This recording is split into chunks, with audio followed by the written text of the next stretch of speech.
Tercer video dedicado a la obra Grandeza Mexicana, este poema publicado en 1604, obra de Bernardo de Balbuena. Vamos a hablar ahorita no solo de la grandeza mexicana, sino hacer una pequeña síntesis, una reseña de las otras obras importantes que tiene Bernardo de Balbuena, a quien Lope de Vega en el Laurel de Apolo le dedica unos versos póstumos en donde dice: y siempre dulce tu memoria, generoso prelado, doctísimo Bernardo de Balbuena, tenías tú el callado de Puerto Rico, cuando el fiero Enrique holandés revelado robó tu librería, pero tu ingenio no, que no podía, aunque las fuerzas del olvido aplique. Obviamente aquí está haciendo alusión a los hechos trágicos de la toma de Puerto Rico de 1625, en que Bernardo de Balbuena pierde su casa y su librería, y que prácticamente, bueno, ese será el hecho con el que finalice su obra, bueno, su quehacer literario, Bernardo de Balbuena. Eh, el hecho de que Lope de Vega le dedique estas palabras nos puede dar una idea de la valoración que se tenía de la obra de Balbuena en la propia España por autores como el propio Lope de Vega. Bueno, Bernardo de Balbuena, su obra publicada consta de 3 trabajos: el gran poema en tercetos endecasílabos, que es Grandeza Mexicana, de 1604, luego una colección de églogas del tema pastoril llamado Siglo de Oro en las Selvas de Erífile, que fue publicado durante su estancia en España en 1608, pero que debió de haber sido iniciado cuando él estaba en Nueva España y que incluso se pudo haber terminado antes que la propia Grandeza Mexicana. Y finalmente una epopeya muy extensa llamada Bernardo o la Victoria de Roncesvalles, en donde habla de este personaje legendario, Bernardo de Carpio, y su vinculación, por supuesto, con todo el proceso de la Reconquista o la defensa del territorio, digamos, frente a los musulmanes, junto con las tropas de Carlomagno, ¿no? Entonces, esto es publicado en el año 1624. No se tiene constancia de que, al margen de estas 3 obras señaladas, quedasen suyas en manuscrito sin ver a luz la editorial. Sin embargo, dice en el soneto de Miguel Sadierna de Mariaca, que aparece en los preliminares de la Grandeza Mexicana, se alude a otras obras, unas que se llama Danos tu universal cosmografía de antigüedades y primores llena, del divino Cristianos, la alteza de Laura, el arte nuevo de poesía, y sepa el mundo ya quién es Balbuena, en donde se alude precisamente a estas obras que, bueno, se desconoce su paradero. Ninguna otra mención se conserva referente a estas obras, que probablemente no pasarían de ser proyectos literarios. Aquí está precisamente el retrato de Bernardo de Balbuena, que fue incluido en esta obra de Lope de Vega, que exalta muchas de las figuras literarias y artísticas de España, el Laurel de Apolo. Y bueno, vamos a hablar brevemente sobre las otras 2 obras antes de adentrarnos a la Grandeza Mexicana. El Siglo de Oro en las Selvas de Erífile se publica en Madrid en 1608. Se trata de una novela pastoril que se distancia del modelo habitual, como que es la Diana de Montemayor. Balbuena entronca directamente con el modelo más clásico del género, que por supuesto es Virgilio, ¿no? Y que, bueno, en el caso de español sería la Arcadia del poeta Sanazar. Carente de acción, el Siglo de Oro se presenta a los lectores como una obra estática, adecuada para el deleite reposado que cada una de sus páginas presenta. Sigue Balbuena fielmente las directrices de Sanazaro, imitando en el sentido renacentista del término, tanto desde el punto de vista estructural como temático, la obra del autor italiano. En este sentido, se ha dicho que el Siglo de Oro y las Selvas de Erífile tiene mucho más filiación con la literatura italiana, y particularmente con poetas como Ludovico Ariosto, por ejemplo, ¿no? Digamos, el género pastoril estaba en decadencia. No es es de las 3 obras publicadas la que, digamos, no tiene la mejor de las recepciones. Se le considera, sin embargo, una obra llena de hallazgos de lenguaje, porque Bernardo de Balbuena, eso sí es evidente, tiene un gran dominio y un uso, digamos, precioso del lenguaje, que queda prácticamente como anillo al dedo a esta corriente culteranista iniciada por Luis de Góngora y Argote, a la cual él se adhiere como poeta. Esta es la publicación que él hace precisamente antes de ir a ocupar su cargo de abad de Jamaica, durante su estancia en tierras españolas.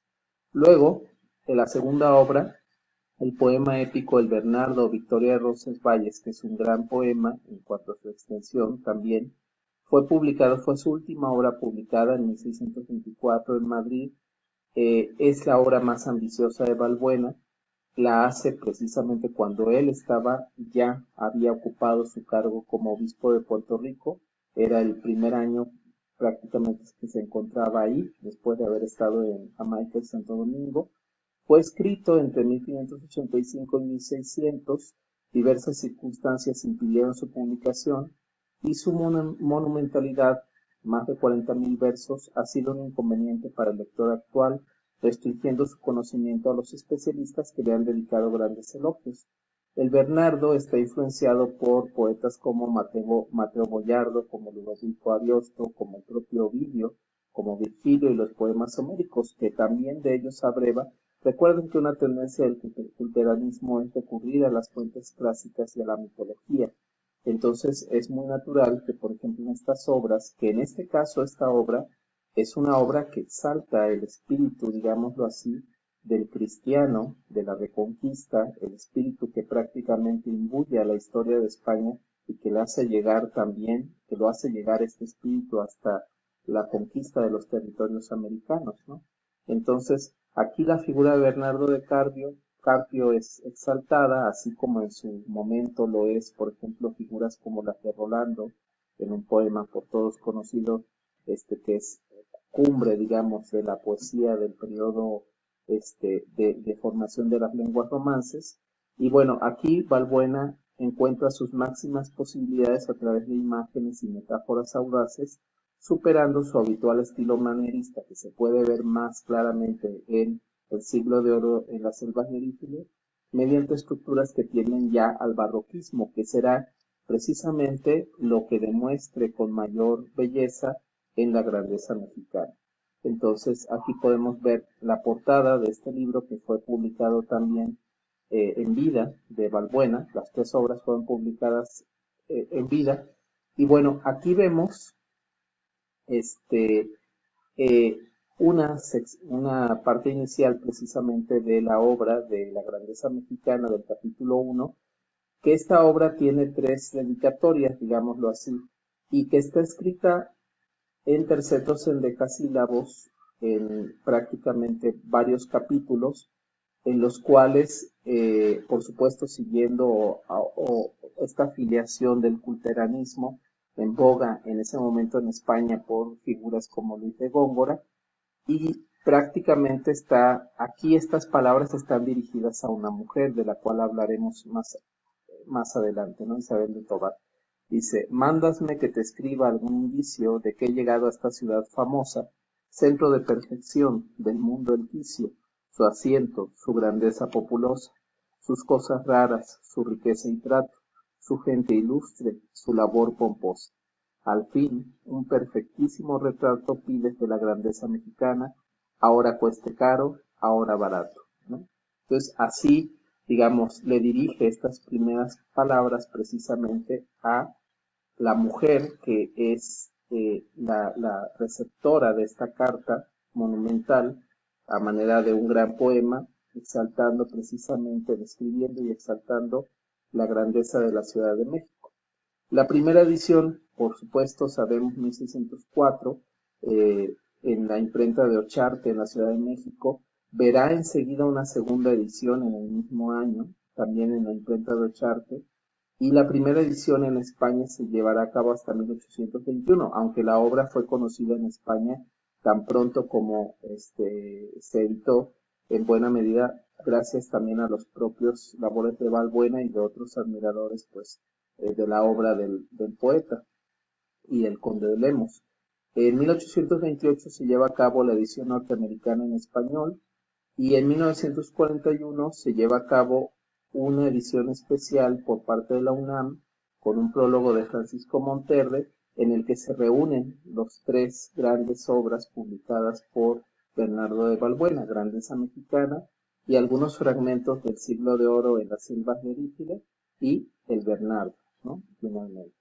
Las dedicatorias de las que les hablaba, que son las que son explícitas, la dada al arzobispo de México García de Mendoza y Zúñiga, y la que le es dada al muy importante presidente del Consejo de Indias, Pedro Fernández de Castro, conde de Lemos, el gran mecenas del Siglo de Oro español. Prácticamente mucho deben, digamos, parte de sus publicaciones y carreras personajes como Cervantes, como Lope de Vega, como Quevedo y como Góngora a este personaje. Y no se diga también el caso de Bernardo de Balbuena. Y finalmente, como dijimos, este poema, este gran poema, es dedicado, es prácticamente presentado a manera de una epístola dirigida a doña Isabel de Tovar y Guzmán, hija de don Pedro Tovar y descendiente de Nuño de Guzmán, quien habitaba en las tierras de San Miguel de Culiacán, que es quien pierde a uno de sus hijos, a quien conoce, pues, este hijo suyo fue, digamos, amigo cercano de Bernardo de Balbuena cuando estuvo en la Ciudad de México y que finalmente perderá la vida durante el alzamiento de los tepehuanes en la zona de Topía. Entonces, prácticamente estos tres personajes, particularmente los últimos dos, seguirán siendo importantes en la vida de Bernardo de Balbuena, de diferentes maneras, ¿no? Entonces aquí podemos ver precisamente la dedicatoria, la portada con la imagen de Bernardo de Balbuena. Eh, es de los libros que podemos observar que está retratado el autor, cosa que no era muy común. Esto lo hace por primera vez, si no me equivoco, Baltasar de Chaveorio cuando hace una gramática de la lengua vasca que publica en los primeros años del siglo XVII también, en donde él mismo se hace su autorretrato. Se desconoce quién es el autor de este retrato de Bernardo de Balbuena, pero es en el que están basados prácticamente muchos de los retratos que se harán, incluyendo el que está inserto dentro del laurel de Apolo, eh, este libro dedicado a las glorias de España, hecho por Lope de Vega. Entonces aquí podemos ver claramente la dedicatoria a don Pedro Fernández de Castro, conde de Lemos y Andrade, marqués de Sarria y presidente del Real Consejo de Indias. Y bueno, viene la fecha de 1604. Aquí vemos un retrato precisamente de este personaje que gracias a sus auspicios se considera que la carrera, digamos, como religioso de Bernardo de Balbuena podrá prosperar en un primer momento en Jamaica y posteriormente en Puerto Rico. Y acerca de Isabel Tovar y de Guzmán, con esto vamos a finalizar este video porque vamos a tener que dedicar otro video más para hablar más profundamente del poema.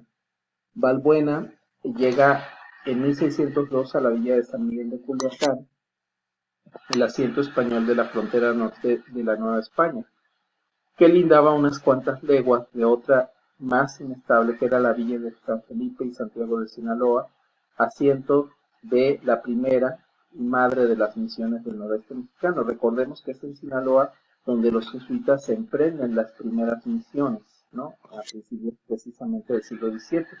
Ahí trataría esta mujer, Isabel de Tovar y Guzmán, que era pues descendiente de Nuño de Guzmán, de no muy, de nada merecida fama, pues, pero hija de don Pedro Tovar, que era fundador de Culiacán, por su parte, y uno de los expedicionarios de esta viaje hacia las míticas ciudades de Cibola y Quivira, ¿no? Con Francisco Vázquez de Coronado.